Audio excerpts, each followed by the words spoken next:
That don't make no sense. If God knows what I did to go before 3 elders. So you mean to tell me some bum ass guy from off the street that probably used to be a drug dealer or possibly a convicted felon or possibly a child molester can join a Kingdom Hall, grow up the ranks, become an elder, and judge me and destroy my family?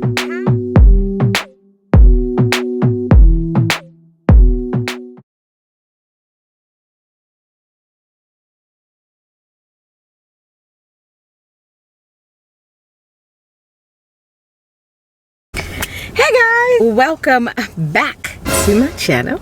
I am Dory, and man, I'm looking a hella oily. I'm having a good day. I hope everyone is. Today's video, I wanted to just reflect something I realized in this whole wake up XJW situation, like what happened to me. I never had a judicial hearing, and that's what makes me a little bit different, not from every XJW. There's a lot of XJWs that never went to the elders, and I'm one of them. Never went to the elders. Now, that is something I feel like probably why I woke up probably first. When I was growing up Jehovah's Witness, this is what I used to see. They would always threaten you from the time you get baptized that one day you're going to make a mistake, you're going to sin, and you are going to have to go before elders. Now, in my mind, I said, I'm going before elders. For what? And they're like, you know, this is the procedure, and then you get disfellowshipped or you get reproved. And I'm like, okay, but why am I going to go in a room with 3 men? Mind you, I'm a woman, and I'm going to go in a room with 3 men? No. Get the fuck out of here. It's already premeditated that you're going to make a mistake and you're going to sin, and sometime throughout your entire JW career you're going to have to go before the elders. Why would I be set up that way? First of all, I was always told that Jehovah is who judges me, and for you to tell me 3 men in a room, but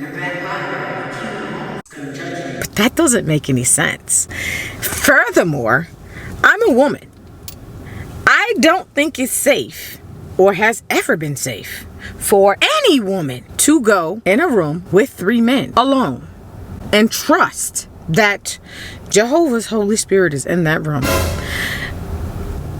What if something happened in that room and all 3 of them were on board with saying that you're crazy? You could get raped in there. And I'm not saying that elders will rape you. I am not in no way saying that. What I'm saying is there's no cameras in that room. There's no other women in that room. Why is that allowed? I never agreed to that, and that's why I never went. Didn't you say that Jehovah truly knows what you did, whether you did something or you didn't, whether if you sinned, God knows you did it? So if God knows what I did, then I don't need to go before 3 elders.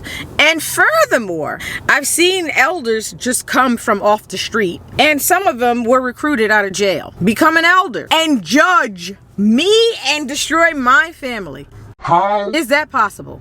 But that is how it goes. I've literally saw bum ass, dusty ass, bummy child molesters, convicted felons that came out of jail and started a new life as a Jehovah's Witness became elders.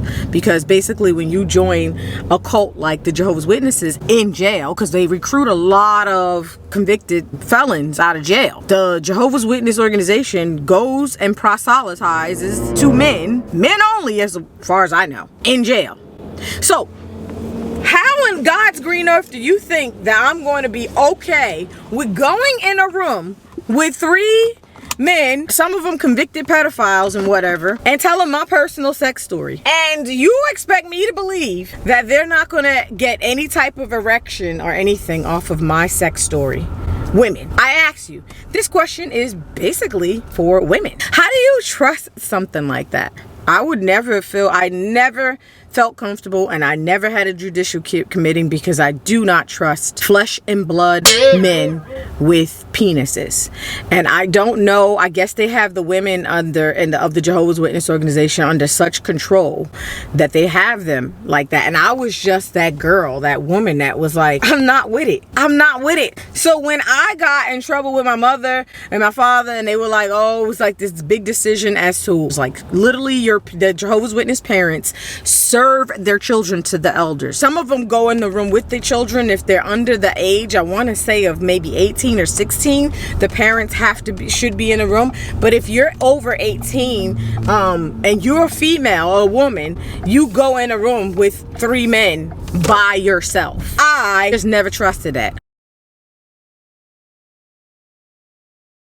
I don't trust elders at all because of all the stuff that they seen and all the stuff that my dad seen when he was an elder. There's just no way. That's a whole nother video. I think my dad saw too much in the organization. He saw the corruption, and he was not that gung-ho about forcing me to go to the elders. He was not. He must have seen some horrible things in that back room while he was an elder, and he never spoke about it ever.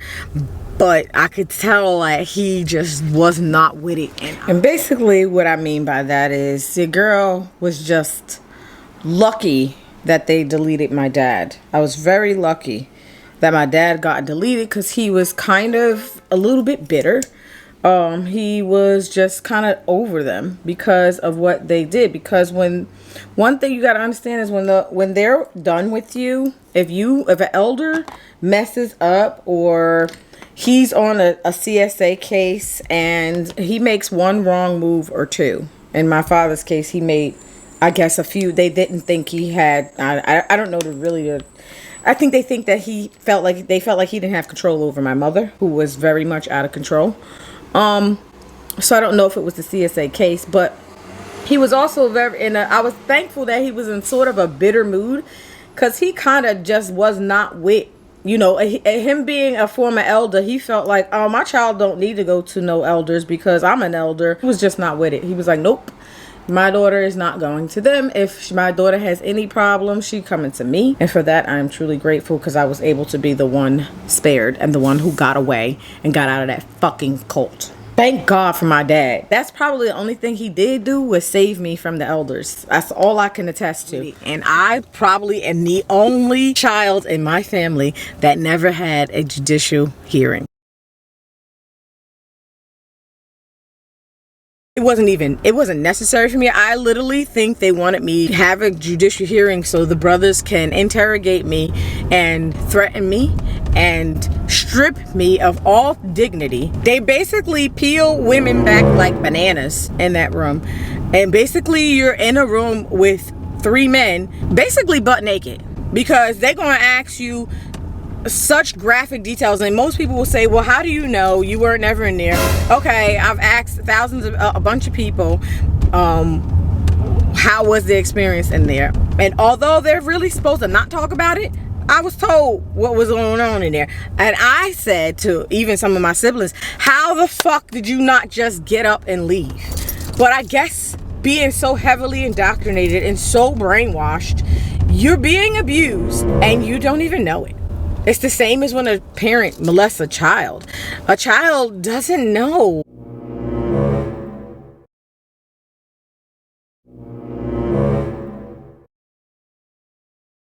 If their parent is harming them, they absolutely normalize abuse. And that's what it is when you go into the back room with the elders. They're abusing you. They're asking you these really detailed questions.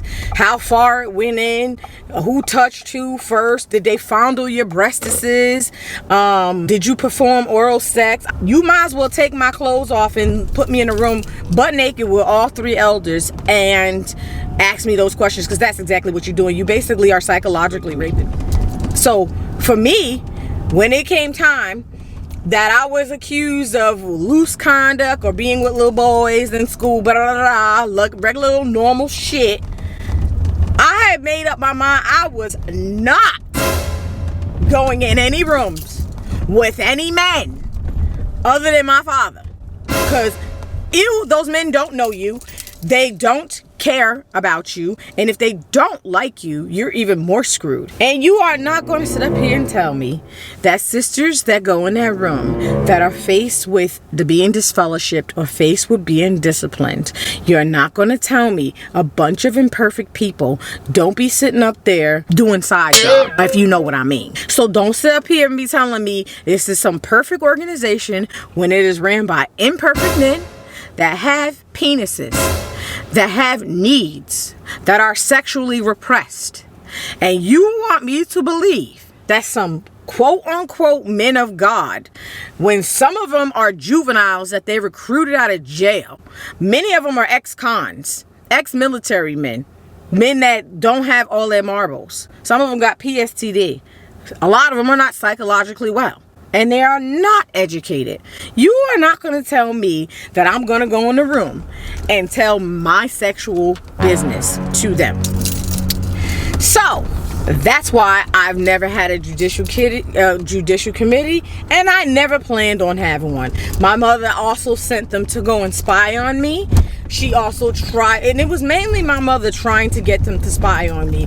And I'm like, look, you send some elders to my house, I dare you. They're not going to want to come to my house because they're going to get a shitstorm up their ass, and with those cheap polyester mothballs and dookie smelling ass suits and their hot breath and their bad haircuts and their bumpy bearded chopped up beard faces. You are not going to send them to spy on me. You are not going to send them to interrogate me, and I am not going to answer not one of their questions. I don't care what you say. I don't believe none of them speak for God, never have, never will, because ain't no way somebody that came out of jail speaks for God. I hope the women of the organization actually wake up and see how misogynistic it is that they got you in some room basically taking your clothes off and making you strip down to you butt naked, telling them your sex experience. Absolutely not. That was my stance. That's always been my stance, and I would never ever do something that's stupid. But the women are stupid in there. Are stupid to be going before some men telling them your sex experiences. You gotta know that's not appropriate. You don't even have to do that in law enforcement. You don't gotta say what you don't want to say, but you go in there and they just interrogate you and tell us all you did with that boy. Like, get the fuck out of here. I ain't telling you shit. And that wasn't the only scene. I got plenty more where that came from. Anyway, what is women's thoughts? What do y'all feel? Do y'all feel it's appropriate to be going in a room with 3 men that you believe is from? I don't believe none of them from God. Some of them were just, like I said, a bunch of ass clowns that I knew from when I was a child. I'm not going in no room with them and talking to them about get the fuck out of here. Like, ew. Like, some of them, I remember they were Bible studies and they became elders and they over here ready to ask me some questions about my Bible. You know what? Get the fuck out of my face already. You ain't asking me shit. Get the fuck out of here. But anyway, that was me, and that's what I did, and I'm glad I did. Never went to them, so they can never say they got some dirt on me, because they don't, unless they make it up. That's all I can say. But they ain't got shit on me, because I ain't never go to no fucking judicial committee. I hate to curse, but it really makes me angry that they sit there and peel people back like bananas and basically make women strip down butt naked and tell them their sexual experiences so that they can get their rocks off and maybe plan on meeting the sister up at Dunkin' Donuts in the back of his car so she could blow him off and make sure she don't lose her pioneer privileges.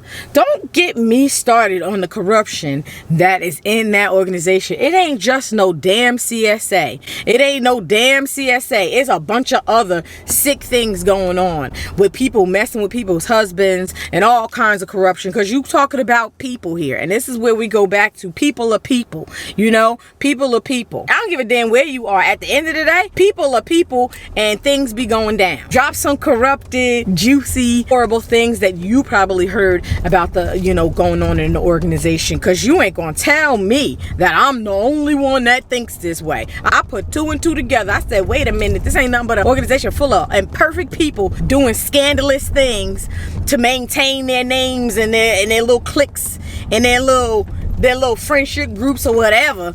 But they out here doing the same thing as if you was working in corporate America. Ain't no different. Make sure you like this video, comment, share, subscribe. And I hope to hear some from you guys and see you in my next one. Anyway, thank you so much. Take care. Be well, be healthy, and I'll see you in another video. Peace.